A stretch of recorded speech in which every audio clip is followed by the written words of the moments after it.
Master stroke में आप सभी का बहुत बहुत स्वागत है। आपके साथ हूं मैं रुबिका लियाकत। तो अब ये साफ हो गया है कि देश में कोरोना की तीसरी लहर आ गई है। राज्य सरकारें अपनी तरफ से सख्ती कर रही हैं, लेकिन कर्फ्यू के साथ साथ कोरोना की भीड़ भी है। लोग अभी भी लापरवाह है। सबसे पहले आप आज के कुछ अपडेट्स नोट कर लीजिए। मुंबई में आज कोरोना के कितने केसेस आए हैं? 20,181। मुंबई में पॉजिटिविटी रेट आपको पता है कितनी है? करीब 30%। दिल्ली में पिछले 24 घंटे में 15,097 नए केसेस आ गए हैं। 15,000। दिल्ली में कोरोना की संक्रमण दर जो कभी 1% के आसपास थी कुछ दिनों पहले, वो आज 15.34% हो गई है। राजस्थान के मुख्यमंत्री अशोक गहलोत खुद कोरोना पॉजिटिव हो गए हैं। अमृतसर एयरपोर्ट रोम से वहां पर आई फ्लाइट के 179 में से 124 यात्री पॉजिटिव पाए गए। कोरोना के बढ़ते केसेस की वजह से सुप्रीम कोर्ट में कल से पूरी कार्रवाई वीडियो कॉन्फ्रेंसिंग के जरिए कर दी जाएगी। अपडेट तो बहुत सारे हैं, लेकिन हमने आपको कुछ महत्वपूर्ण जानकारियां दी है ताकि आप ये समझ सके कि कोरोना का ये हमला गंभीर कितना है। हमने आंकड़ों के जरिए आपके लिए एक स्पेशल रिपोर्ट भी तैयार की है, जिसे देखकर आपको पता चलेगा कि आने वाले दिनों में भारत में एक दिन में 14 लाख से ज्यादा केसेस आ सकते हैं। 14 लाख से ज्यादा केसेस। इसीलिए बहुत गंभीरता से इसे लेना अब जरूरी है। अमेरिका में एक दिन में 7 लाख से ज्यादा केस, यूके में 1,94,000, फ्रांस में 3,32,000, स्पेन में 1,37,000 और इटली में 1,89,000। ये दुनिया के कोरोना से प्रभावित 5 बड़े देश हैं और इन देशों के लिस्ट में भारत काफी नीचे नजर आता है, क्योंकि भारत में पिछले 24 घंटे में 90,928 केस आए हैं।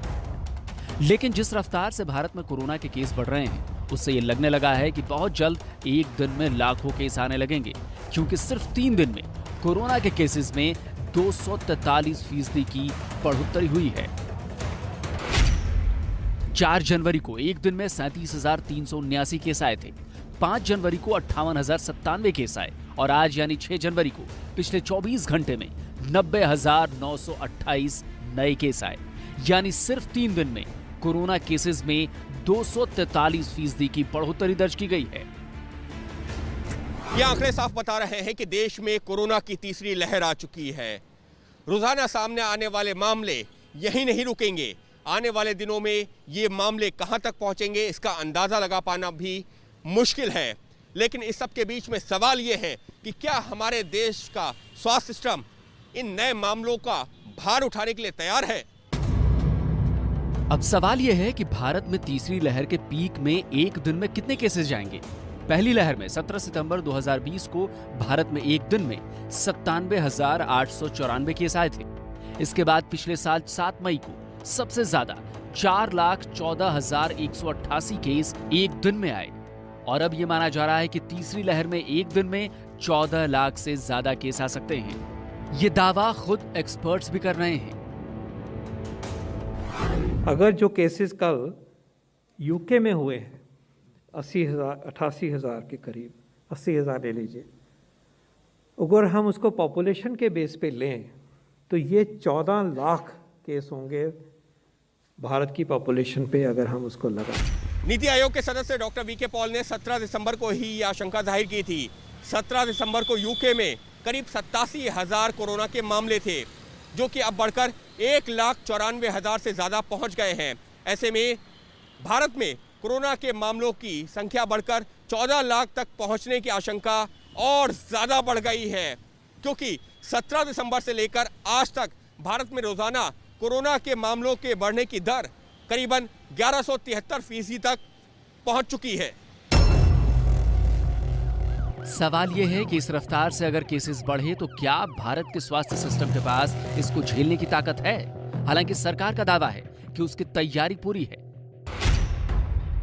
सरकार ने 18 लाख से ज्यादा आइसोलेशन बेड्स, 4,94,000 से ज्यादा ऑक्सीजन सपोर्टेड बेड्स, 1,39,000 से ज्यादा आईसीयू बेड्स, 24,000 से ज्यादा बच्चों के आईसीयू बेड्स, 64,000 से ज्यादा बच्चों के नॉन आईसीयू बेड्स तैयार किए हैं।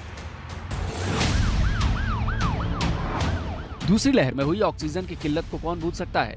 हालांकि सरकार का दावा है कि ओमिक्रॉन वेरिएंट में मरीजों को अतिरिक्त ऑक्सीजन की जरूरत नहीं पड़ी है, लेकिन फिर भी सरकार तैयार है। सरकार का दावा है कि पहली लहर में रोज 1000 मीट्रिक टन ऑक्सीजन की जरूरत पड़ी, जो दूसरी लहर में बढ़कर 10,000 मीट्रिक टन रोजाना हो गई। सरकार का दावा है कि तीसरी लहर के लिए 18,836 मीट्रिक टन ऑक्सीजन हर रोज दे सकते हैं। लेकिन ओमिक्रॉन वेरिएंट के साथ सबसे बड़ी जरूरत अपने हेल्थ केयर वर्कर्स को बचाने की भी है, क्योंकि फिर से बड़ी संख्या में स्वास्थ्यकर्मी और डॉक्टर संक्रमित हो रहे हैं। महाराष्ट्र में 300 से ज्यादा रेजिडेंट डॉक्टर संक्रमित पाए गए। दिल्ली में 350 से ज्यादा डॉक्टर और स्वास्थ्यकर्मी पॉजिटिव हैं। पटना में 159 डॉक्टर पॉजिटिव पाए गए हैं। लखनऊ में भी 33 डॉक्टर कोरोना पॉजिटिव मिले हैं। कोलकाता में भी 200 डॉक्टर और स्वास्थ्यकर्मी कोरोना पॉजिटिव हैं। इसके अलावा चंडीगढ़ में 196 डॉक्टर और स्वास्थ्यकर्मी कोरोना संक्रमित हैं। आंकड़ों का यह विश्लेषण बताता है कि कोरोना की तीसरी लहर बहुत ज्यादा खतरनाक है और ओमिक्रॉन का इसमें बहुत बड़ा हाथ है। इसलिए सुरक्षित रहें, स्वस्थ रहें, लापरवाही बिल्कुल ना करें। अब मुंबई की बात हो जाए, क्योंकि यहाँ की मेयर ने ये कहा था कि 20,000 केस आने पर मुंबई में लॉकडाउन लगाना पड़ेगा। अब से कुछ देर पहले ये आंकड़ा आ गया कि मुंबई में आज 20,000 से ज्यादा केसेस दर्ज हो गए हैं। अब तक के सबसे ज्यादा केसेस है। इसीलिए ये सवाल है कि क्या अब मुंबई में लॉकडाउन लगने वाला है। वैसे अगर मुंबई में लॉकडाउन लगा तो इसके लिए लोगों की लापरवाही ही जिम्मेदार होगी और कुछ नहीं। जो हमारा केंद्र से आने वाले जो नियमावली है वो कह रहे कि ऐसे ही 20,000 के ऊपर रुग्ण पाए जा रहेंगे तो लॉकडाउन लगाना जरूरी होगा। मुंबई की मेयर किशोरी पेडनेकर का ये बयान 3 दिन पुराना है, लेकिन आज इसकी चर्चा इसलिए है क्योंकि शहर के हालात लॉकडाउन वाले हो गए हैं। 5 जनवरी को मुंबई में एक दिन में कोरोना के 15,166 केसेस आए, जो अब तक का सबसे बड़ा आंकड़ा है। इससे पहले 4 अप्रैल 2021 को मुंबई में एक दिन में सबसे ज्यादा 11,206 केसेस आए थे।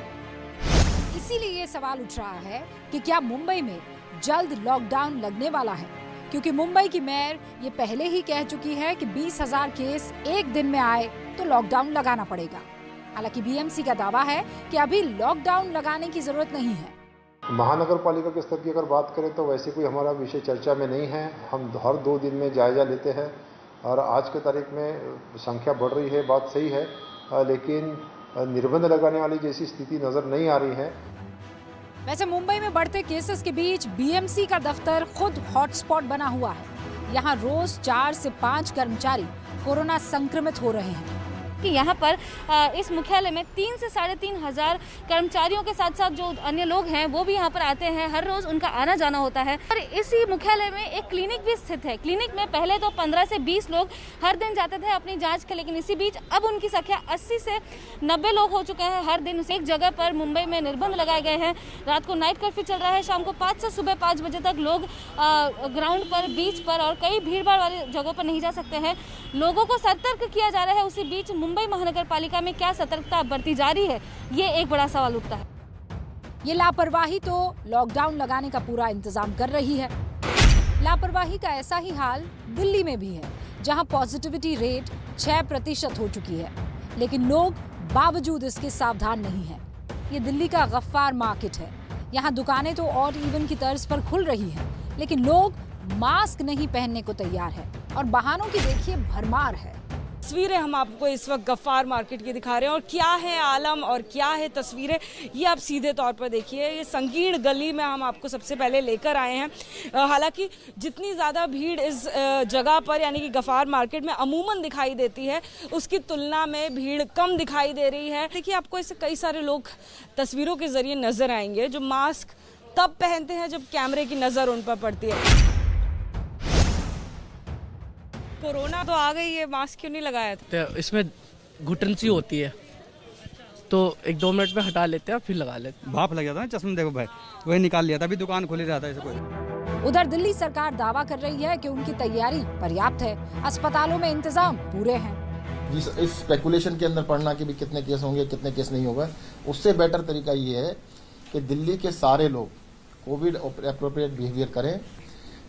परसों हमारे पास 9,000 बेड थे, आज 12,000 से ज्यादा हैं और डेली बेड्स हम काफी बढ़ा रहे हैं, तैयारियां हमारी बढ़ रही हैं। दिल्ली और मुंबई कोरोना के हॉटस्पॉट बने हुए हैं, इसीलिए इन शहरों के लोगों को ज्यादा सावधान रहने की जरूरत है ताकि यहाँ कोरोना से हालात आउट ऑफ कंट्रोल ना हो जाएं।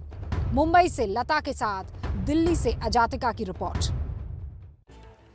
कोरोना विस्फोट रोकने के लिए जिस दिन से जनता पर पाबंदियां शुरू हुई है, उसी दिन से एबीपी न्यूज ये सवाल उठा रहा है कि नेताओं की रैलियों वाले मेले पर ब्रेक कब लगेगा। हमारी लगातार कोशिश हुई और उस कोशिश का असर अब दिखने लगा है। अब राजनीतिक पार्टियों ने अपनी बड़ी बड़ी रैलियां और जनसभाओं को रद्द करने का ऐलान शुरू कर दिया है। सिर्फ यही नहीं है, पार्टियां ऑल्टरनेट ऑप्शंस, ऑल्टरनेट तरीकों का भी ब्लूप्रिंट तैयार करने में जुट गई है। चुनाव आयोग ने भी रैलियों पर गंभीरता से विचार किया है, इनफैक्ट हो भी रहा है। एबीपी न्यूज की कोशिशों के बाद यूपी में कितनी रैलियां हुई रद्द और अब क्या होगी चुनाव प्रचार की तस्वीर, ये समझिए हमारे सहयोगी अंकित गुप्ता और विकास भदौरिया की इस रिपोर्ट से।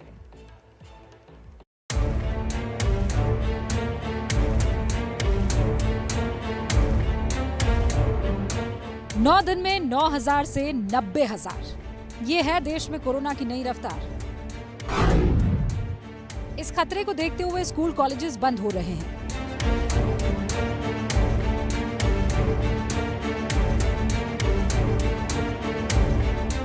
मॉल और बाजार में भीड़ कम की जा रही है।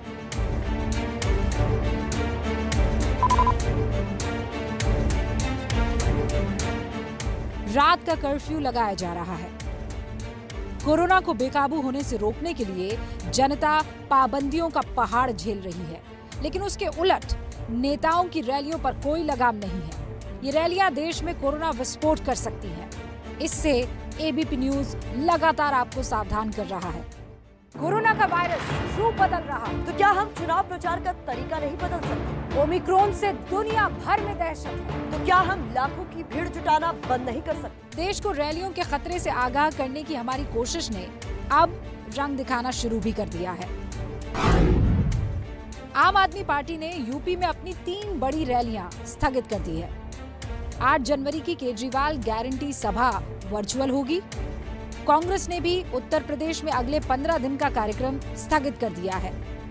बीजेपी ने डिजिटल चुनाव प्रचार का ब्लूप्रिंट तैयार कर लिया है।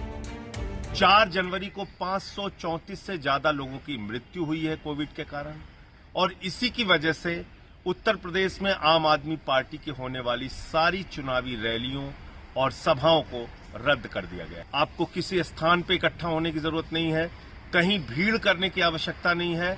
अपने अपने घरों में बैठ के ट्विटर, फेसबुक, यूट्यूब, इन तमाम माध्यमों से आप मेरे साथ जुड़ सकते हैं।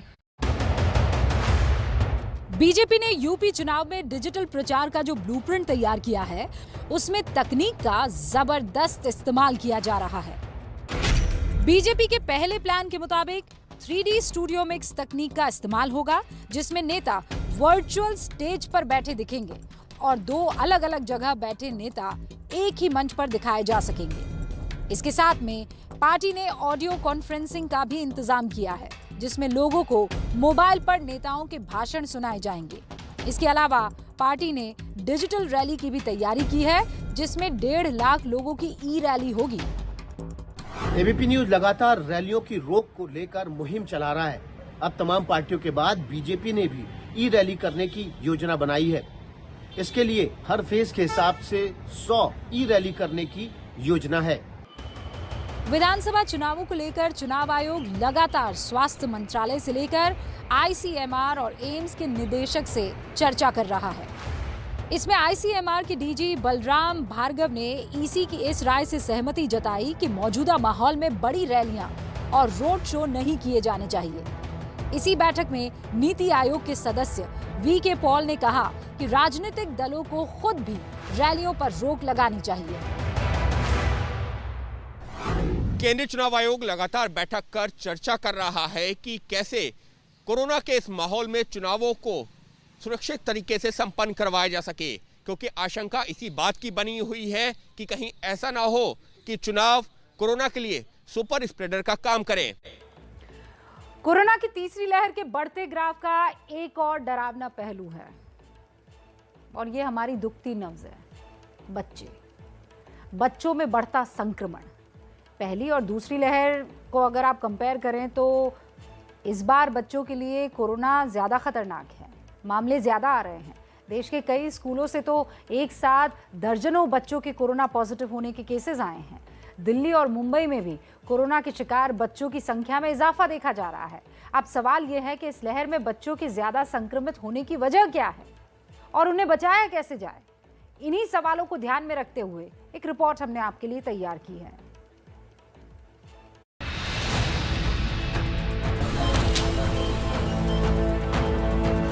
डेफिनेटली थर्ड वेव में younger age group is getting more involve, उसमें ज़्यादा बीमारियां आ रही है। तो तकलीफ वाला काम है कि बच्चों में भी अब ये पॉजिटिव आने लग गया। बच्चे इस समय ज़्यादा इफेक्ट हो रहे हैं। देश के जाने माने डॉक्टर्स भी ये मान रहे हैं कि कोरोना की तीसरी लहर का ट्रेलर बच्चों के लिए खतरे की घंटी बजा रहा है। देश के अलग अलग हिस्सों से पिछले 15 दिन में कुछ ऐसी रिपोर्ट्स आई हैं जहां एक साथ बड़ी संख्या में कोरोना का शिकार बच्चे हुए हैं। 22 दिसंबर को पश्चिम बंगाल के नदिया जिले में एक ही स्कूल के 29 बच्चे कोरोना पॉजिटिव पाए गए। इसके 6 दिन बाद बिहार के शेखोपुरा में 18 बच्चों के पॉजिटिव होने की खबर आई। इस दिन हिमाचल प्रदेश के बिलासपुर में 2 स्कूलों के 36 बच्चे पॉजिटिव मिले।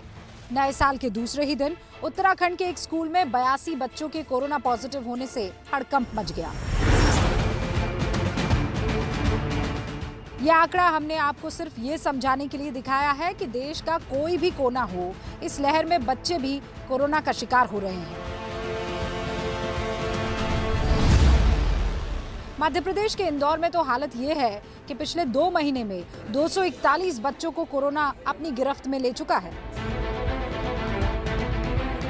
बच्चे इस समय ज़्यादा इफेक्ट हो रहे हैं और ज़्यादा का मतलब कि आ रहे हैं बच्चे भी पॉजिटिव। बोल नहीं सकते कि बच्चे बिल्कुल भी नहीं आ रहे हैं, एक बार बच्चे जरूर पॉजिटिव आ रहे हैं। बच्चों मतलब एक बड़ा आंकड़ा तो है।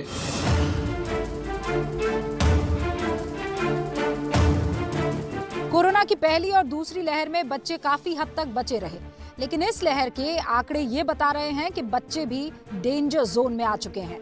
जिन शहरों में संक्रमितों की संख्या ज्यादा है, वहां कोरोना के शिकार बच्चों की संख्या में तेजी से इजाफा हो रहा है। मुंबई में पिछले 1 महीने में 3,516 बच्चे कोरोना पॉजिटिव पाए जा चुके हैं। महाराष्ट्र में बच्चों के लिए कोरोना की स्पेशल टास्क फोर्स बनाई गई है, जो बच्चों में कोरोना के संक्रमण पर नजर बनाए हुए है।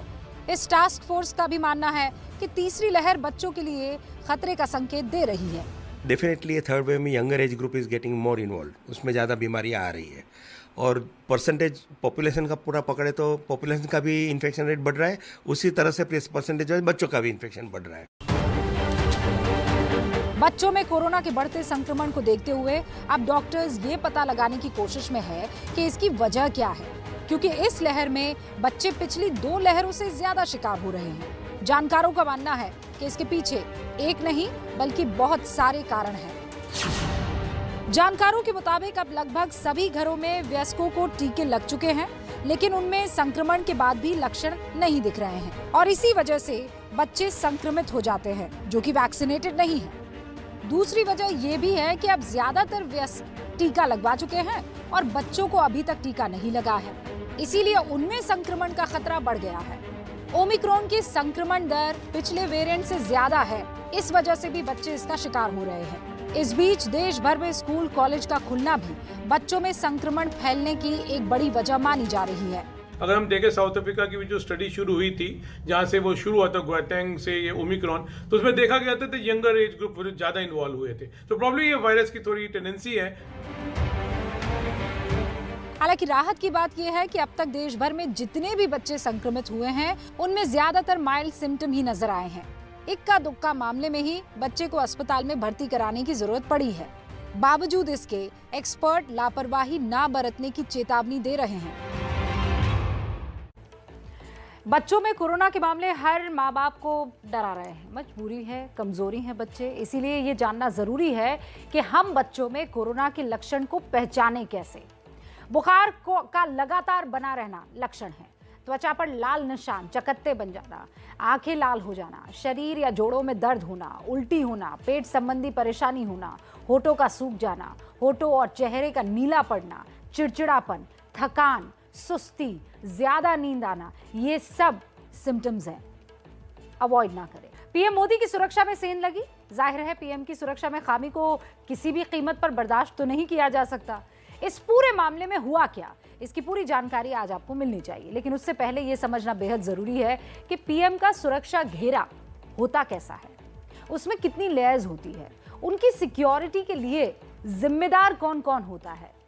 मुख्य रूप से पीएम का सुरक्षा घेरा जो है वो 5 कैटेगरीज में या 5 लेयर में बंटता है। पहला घेरा एसपीजी यानी स्पेशल प्रोटेक्शन ग्रुप का ही होता है। इसमें एसपीजी के बॉडीगार्ड्स होते हैं। इनकी पहचान होती है कि ये सूट पहनते हैं, पीएम मोदी के बिल्कुल करीब होते हैं। इनके पास आमतौर पर बेल्जियम की बनी P90 सब मशीन गन होती है। इसका रेट ऑफ फायर जो है वो 1100 राउंड्स पर मिनट का होता है और इसकी इफेक्टिव रेंज जो है वो 200 मीटर के आसपास होती है। अब दूसरे घेरे पर आइए, एसपीजी का दूसरा घेरा। इसमें होते हैं एसपीजी के कमांडोज। इनकी क्या पहचान होती है? ये काली और खाकी यूनिफॉर्म पहनते हैं। इनके पास मुख्य रूप से बेल्जियम की ही बनी FN 2000 असॉल्ट राइफल होती है। इसका रेट ऑफ फायर 900 राउंड्स पर मिनट होता है और इसकी रेंज होती है 500 मीटर की। कभी कभी इनके पास स्कार एल राइफल भी होती है। इसका रेट ऑफ फायर जो है वो 650 राउंड्स पर मिनट होता है और इसकी रेंज जो है वो भी 500 मीटर के आसपास ही होती है। इसके बाद आइए आप तीसरे घेरे पर, एनएसजी कमांडोज का ये तीसरा घेरा। इसकी पहचान ऊपर से नीचे तक काली यूनिफॉर्म होती है, जिसकी वजह से इन्हें ब्लैक कैट कमांडोज भी कहा जाता है। इनके पास मुख्य तौर पर जर्मनी की बनी हुई MP5 के सब मशीन गन होती है। इसका रेट ऑफ फायर जो है वो 900 राउंड प्रति मिनट का होता है और रेंज होती है 100 मीटर। इसके बाद सुरक्षा का चौथा घेरा पैरामिलिट्री फोर्स का होता है और पांचवा घेरा राज्य पुलिस का आता है। जिस राज्य में पीएम गए होते हैं वहां की पुलिस जो है वो उस घेरे में होती है। जो पांचवा घेरा होता है राज्य पुलिस का, वो इस बार पंजाब पुलिस का था। इनकी जिम्मेदारी रूट को क्लियर रखने की थी, रोड ओपनिंग की थी, लेकिन ऐसा हो ना सका। पीएम की सुरक्षा में सेंध लगी। तो क्या गलती सिर्फ पंजाब पुलिस की है या फिर उतनी ही जिम्मेदार खुफिया एजेंसियां एसपीजी और लोकल इंटेलिजेंस भी है? जवाब तलाशती ये रिपोर्ट।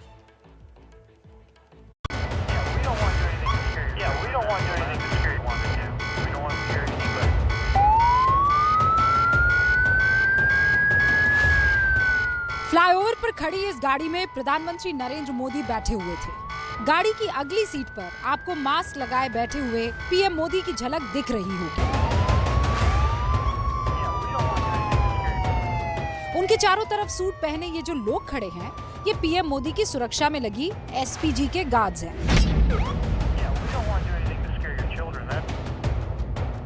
पीएम की गाड़ी से कुछ फीट आगे खड़े इस गार्ड को देखिए, एकदम चौकन्ना, हाथ में P90 सब मशीन गन और उंगलियां ट्रिगर से बस कुछ ही सेंटीमीटर की दूरी पर, यानी किसी भी अनहोनी से निपटने के लिए पूरी तरह से मुस्तैद।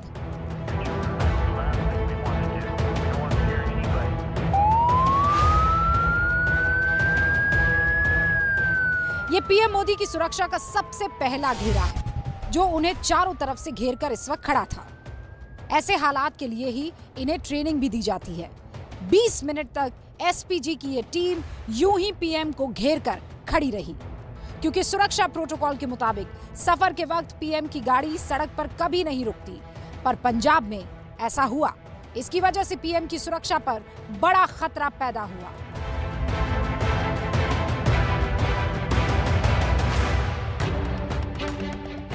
इतनी बड़ी चूक के बाद पंजाब सरकार ने एक हाई लेवल जांच के आदेश दिए हैं। साथ में एसपीजी और आईबी ने घटना की आंतरिक जांच के आदेश भी दिए हैं। सूत्रों ने बताया कि इस जांच के दौरान दोनों एजेंसियां अपने अपने अधिकार क्षेत्र में कब क्या और कैसे घटित हुआ, इसकी समीक्षा करेंगी और रिपोर्ट बनाकर अपने विभाग प्रमुख को सौंपेंगी।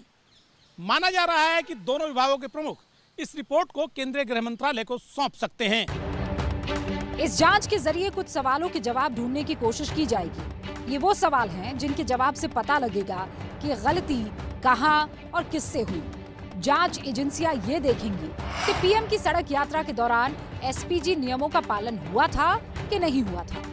आईबी और पंजाब पुलिस ने सड़क के रास्ते पीएम के आने पर रिपोर्ट क्या दी थी। पीएम की सड़क यात्रा शुरू होने से लेकर पुल पर फंसने तक एसपीजी, पुलिस और आईबी के बीच बातचीत क्या हुई थी। वायरलेस के लॉगबुक में लिखा क्या क्या गया है। एसपीजी को कब पता चला कि पीएम जाम में फंस गए हैं। प्रभारी कमांडर को जानकारी क्या मिली थी और उसने निर्देश क्या दिए थे। आईबी की लोकल यूनिट ने इस बारे में क्या रिपोर्ट दी थी। इतनी बड़ी गलती हुई है तो जांच होनी भी चाहिए, लेकिन सबसे बड़ा सवाल ये है कि गलती किसकी है, क्योंकि पीएम के काफिले की सुरक्षा की जिम्मेदारी मूल रूप से एसपीजी की है। लेकिन एसपीजी अकेले सब कुछ नहीं कर सकती, इसीलिए उसे दूसरी एजेंसियों और राज्य की पुलिस से भी सहयोग चाहिए होता है। बगैर इनके पीएम के काफिले की सुरक्षा और बिना किसी रुकावट के मंजिल तक पहुंचना नामुमकिन हो जाएगा। और इसीलिए सबसे पहले जरूरी है पीएम की सुरक्षा का प्रोटोकॉल समझना। प्रधानमंत्री जब भी किसी राज्य में सड़क रूट से जाते हैं तो इसके लिए 2 से 3 रूट बनाए जाते हैं। इन रूटों पर किसी तरह की कोई समस्या तो नहीं है, इस बाबत एसपीजी सबसे पहले राज्य पुलिस प्रशासन से रिपोर्ट मांगती है और फिर उस रिपोर्ट को वो केंद्रीय खुफिया एजेंसियों से क्रॉस वेरीफाई करती है। रूट फाइनल करने का काम एसपीजी ही करती है। रूट पर किसी भी तरह की समस्या आने पर राज्य पुलिस की जिम्मेदारी होती है कि वो उसे सुलझाए। पीएम के काफिले में सुरक्षा का इनर सर्कल एसपीजी और इंटेलिजेंस के हवाले रहता है, जबकि पीएम के काफिले की पायलट गाड़ी से लेकर बाहरी सुरक्षा का जिम्मा राज्य पुलिस का होता है। रूट पर क्या क्या चल रहा है, इस बात को लेकर राज्य पुलिस प्रशासन लगातार एसपीजी के अधिकारियों के संपर्क में रहता है। यानी रूट पर जो कुछ भी हो रहा है उस बाबत एसपीजी के अधिकारियों को लगातार सूचना मिलती रहती है और एसपीजी का प्रभारी अधिकारी यदि चाहे तो कहीं से भी रूट को डाइवर्ट करा सकता है। पीएम का सुरक्षा प्रोटोकॉल समझने के बाद घूम फिर कर वही सवाल बार बार सामने आता है कि पीएम की सुरक्षा में इतनी बड़ी खामी का जिम्मेदार है कौन, किसके ऊपर इसकी जवाबदेही है। पीएम की सुरक्षा की मुख्य जिम्मेदारी संभालने वाली एसपीजी की, या सुरक्षा के लिहाज से खुफिया जानकारी उपलब्ध कराने वाली आईबी की, या फिर पीएम के काफिले के लिए रास्ता क्लियर कराने वाली पंजाब पुलिस की, या पुलिस प्रशासन को कमांड करने वाले पंजाब के मुख्यमंत्री चरणजीत सिंह चन्नी की। पंजाब के मुख्यमंत्री चरणजीत सिंह चन्नी पर इसलिए भी सवाल उठ रहा है क्योंकि प्रधानमंत्री नरेंद्र मोदी की रैली की तैयारियों को लेकर पंजाब पुलिस के आला अधिकारियों ने 3 मेमो पंजाब पुलिस के निचले स्तर के अधिकारियों से लेकर मुख्यमंत्री दफ्तर और दूसरे अधिकारियों को भेजे थे। एबीपी न्यूज के पास पंजाब पुलिस द्वारा जारी किए गए इंटरनल मेमो की कॉपी है। इसमें किसान आंदोलन, बारिश की वजह से सड़क मार्ग के इस्तेमाल और वैकल्पिक रूट का इंतजाम करने के लिए पंजाब पुलिस के अधिकारियों से कहा गया। इसमें किसानों के मूवमेंट का पता लगाने, जरूरी डायवर्जन किए जाने की बात कही गई थी। तो सवाल ये उठता है कि बार बार मेमो जारी किए जाने के बावजूद पंजाब पुलिस ने लापरवाही बरती क्यों? गलती किसकी है? कौन इस पूरे प्रकरण का जिम्मेदार है? क्या सियासी तौर पर ऐसा किया गया या फिर कोई साजिश थी, या इसे किसी तरह का ड्राई रन कहा जा सकता है, किसी खतरनाक मंसूबे को अंजाम देने का? सवाल बहुत सारे हैं जिनके जवाब मिलने बेहद जरूरी है और इसके लिए इंतजार करना होगा जांच रिपोर्ट का। दिल्ली से विकास भदौरिया के साथ ओम प्रकाश तिवारी की रिपोर्ट।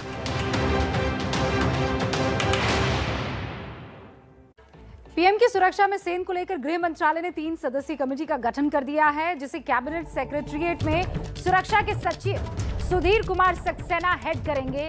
कमेटी में आईबी के जॉइंट डायरेक्टर बलबीर सिंह और बाकी तमाम बड़े अधिकारी मौजूद रहेंगे। कमेटी को जल्द से जल्द इसकी रिपोर्ट सौंपने को कहा गया है। ये जानकारी अभी ओम प्रकाश तिवारी ने, मेरे सहयोगी ने हम तक पहुंचाई है। जरा उनका रुख कर लेते हैं।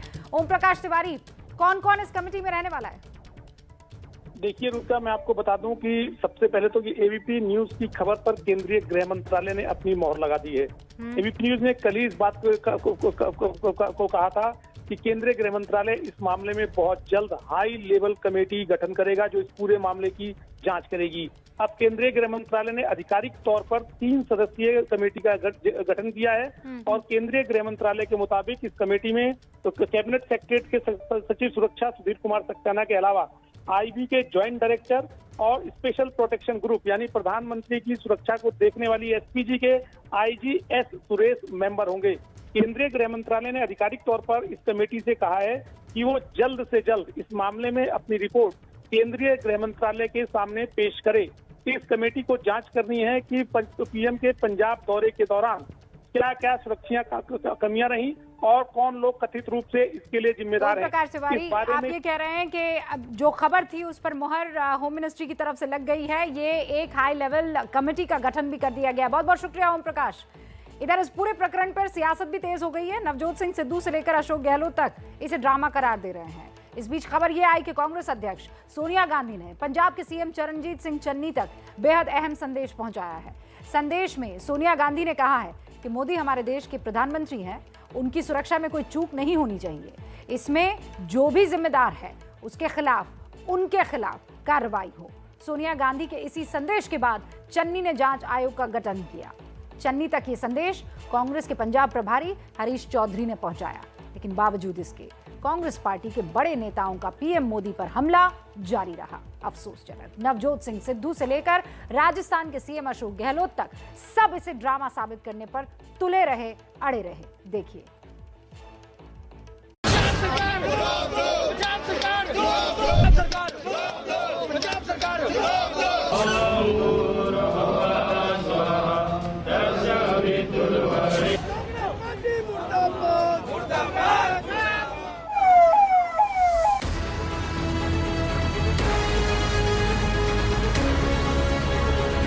पंजाब में पीएम मोदी की सुरक्षा में सेंध पर देश भर में बीजेपी कार्यकर्ताओं ने विरोध प्रदर्शन किया। शिमला में पंजाब के मुख्यमंत्री चरणजीत सिंह चन्नी की शव यात्रा निकाली गई।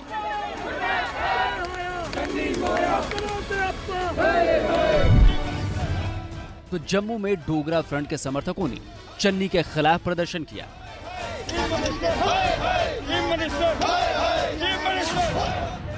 कोलकाता और पटना में भी इसी तरह बीजेपी कार्यकर्ताओं ने पीएम की सुरक्षा में चूक को लेकर प्रदर्शन किया। जाहिर है पंजाब एक चुनावी राज्य है, इसलिए इस पर राजनीति का एक भी मौका कोई छोड़ना नहीं चाहता है। कांग्रेस की तरफ से तो पीएम मोदी पर हमलों की बौछार हो गई। प्रधानमंत्री आया होवे ते इज्जत कित्थे बचानी सी, 500 बंदियां नूं कित्थों लैक्चर दिंदा और 1.5 साल उत्थे पए रहे ते तुहाडे किसे मीडिया ने कख नहीं बोलिया ते कल थानू 15 मिनट रोकना पै गया ते अमूम होगी। आखिर कारण क्या है कि आप सरेआम, और देश के आप राजा हैं, प्रधानमंत्री हैं, देश की छवि के साथ खिलवाड़ करने में 1 मिनट नहीं लगाते। थैंक यू कह देना मुख्यमंत्री को कि मैं भटिंडा एयरपोर्ट तक जिंदा लौट आया हूं, ये शब्द शोभा देते हैं। ये शब्द पूरे विश्व ने सुने होंगे। क्या आप संदेश देना चाह रहे हो विश्व को? क्या हम एक बनाना रिपब्लिक हैं? आप बिना बताए, बिना प्रायोजित कार्यक्रम के पाकिस्तान चले जाते हैं, वहां सुरक्षित महसूस करते हैं। राजस्थान के मुख्यमंत्री अशोक गहलोत ने तो इस पूरे प्रकरण को ड्रामा करार दिया। गहलोत के मुताबिक साजिश के तहत ड्रामा किया गया क्योंकि रैली असफल होती दिख रही थी। मैं समझता हूँ जिस रूप में माहौल बनाने का षड्यंत्र किया गया उसको समय याद रखता है। देखिए आपको कोई बात बता रही थी कि आप ऐसे वक्त में भी राजनीति करो, ये अनफॉर्चुनेट है। वहीं बीजेपी कांग्रेस पर आरोप लगा रही है कि साजिश कांग्रेस ने रची है। पीएम की सुरक्षा में चूक पर कांग्रेस के नेता गलत बयानी कर रहे हैं और कांग्रेस के लोग यहाँ उनको शर्मिंदगी महसूस करनी चाहिए थी, उल्टे सीधे बयान दे रहे हैं।